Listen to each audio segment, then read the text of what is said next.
किसी दावत पे जाना हो या लड़के वाले देखने आ रहे हो, कोई कॉन्सर्ट हो या शादी, हम लड़कियों के लिए आते हैं कुछ अनइनवाइटेड गेस्ट जिनका नाम है पिंपल। वैसे हफ्तों हफ्तों मेरा चेहरा साफ रहेगा, लेकिन जैसे ही कोई स्पेशल ओकेजन आने वाला होगा ना, मेरे मुंह पे एक बदसूरत किस्म का पिंपल निकल आएगा। सो इस इशू को रिजॉल्व करने के लिए मैं काफी टाइम से कुछ रिसर्च कर रही थी and I finally found this clinic named Cosmetica clinic. इस क्लिनिक की इंस्टाग्राम पे ऑलरेडी बहुत हाइप थी, कुछ इनके प्रोसीजर्स और एस्थेटिक्स की वजह से और कुछ इन्फ्लुएंसर्स की वजह से। बट ऑल यू नो कि आजकल के इन्फ्लुएंसर्स कितना ही सच बोलते हैं। That's why I was really nervous, but मेरे सारे डाउट्स क्लियर हो गए when I met this lady, Dr. Zahra Yaqub. She addressed my skin issues with great patience and recommended a Hydra facial for me. As I was a beginner and मैंने कभी कोई procedure अपने skin पे नहीं करवाया था. And honestly speaking, मैं अपने फेस पे कुछ भी कराने से बहुत ज्यादा डरती हूँ, क्योंकि कुछ साल पहले मैंने एक सैलून से फेशियल करवाया था और उन्होंने मेरे फेस पे यूज्ड स्पॉन्जेस यूज किए, जिसकी वजह से मैंने कुछ साल स्वेयर एक्नी फेस की. इसी वजह से मैं यहाँ आने में भी बहुत ज्यादा रिलक्टेंट थी. बट मेरे 70% डाउट्स तो तभी क्लियर हो गए थे जब मैंने यहाँ इतनी रश देखी और मैं डॉक्टर ज़ाहरा याकूब से मिली. और जो रही सही कसर थी वो इस प्रोसीजर और इसके रिजल्ट्स ने पूरी कर दी. Trust me, this procedure was so relaxing and satisfying. मुझे लिटरली फील हो रहा था कि एक एक इम्प्योरिटी की लेयर मेरे स्किन से उतर रही है. प्रोसीजर के फौरन बाद तो आपको रिजल्ट्स नजर आएंगे ही, लेकिन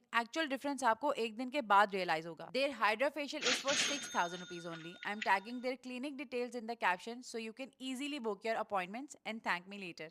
2 दिन से जब से डकी भाई की वीडियो देखी है, दिल इतना शदीद उदास था कि काम पे जाने को दिल ही नहीं कर रहा था. तो मैंने अरसलान को कहा कि आप वर्कर के साथ चले जाएं, आज मैं घर पे ही रुकूंगी. मैं बिल्कुल भी डकी भाई या उसके कंटेंट की फैन नहीं हूँ, लेकिन जब से मैंने उसकी वो वीडियो देखी है, मेरे दिल पे एक अजीब सा गम तारी है. तो मैंने अपने दिलो दिमाग को डाइवर्ट करने के लिए अपने रूम की डीप क्लीनिंग स्टार्ट कर दी, ताकि किसी तरीके से मेरा दिल इस सिचुएशन से बाहर आ जाए. But even after doing all this I couldn't stop thinking. और रह रहकर मेरी आंखों के सामने उसका ट्रॉमेटाइज चेहरा और कानों में उसकी लरसती हुई आवाज गूंज रही थी. और मैं बस एक ही बात सोच रही थी कि इतनी मिलियंस में फैन फॉलोइंग और इतने ज्यादा दोस्त होने के बावजूद भी कोई उसकी मदद को नहीं आया. और कोई आता भी कैसे, क्योंकि ये मामला कानूनी कार्रवाई का कम और पर्सनल जेलसी और ग्रज का ज्यादा लग रहा था. ऐसे जैसे कोई हाथ धो के उसके पीछे पड़ गया हो. ऐसी सिचुएशन में अगर उसके दोस्तों में से भी कोई उसके लिए खड़ा होता तो वो अपनी जान के लिए अजाब पैदा करता. और आजकल हर इंसान अपने आप को किसी मुसीबत में डालने से डरता है. कहने सुनने में ये बातें शायद बहुत छोटी लगती हैं, लेकिन जिस इंसान पर गुजर रही होती है इसकी तकलीफ वो ही जानता है. हम में से कोई भी इंसान ना इस तकलीफ को समझ सकता है और ना कभी उसका अजाला कर सकता है. वो ना उम्मीदी की एक एक रात उसने वहां कैसे गुजारी होगी और उसके घर वालों पर और उसकी बीवी पे क्या गुजरी होगी, हम लोग इसका अंदाजा तक नहीं लगा सकते. I can just hope and pray कि वो और उसकी फैमिली इस ट्रॉमा से बाहर आ सके. एटलीस्ट डक्की भाई को अपने फेम से एक बेनिफिट तो हुआ कि वो बिग ब्रदर उन तक पहुंचे.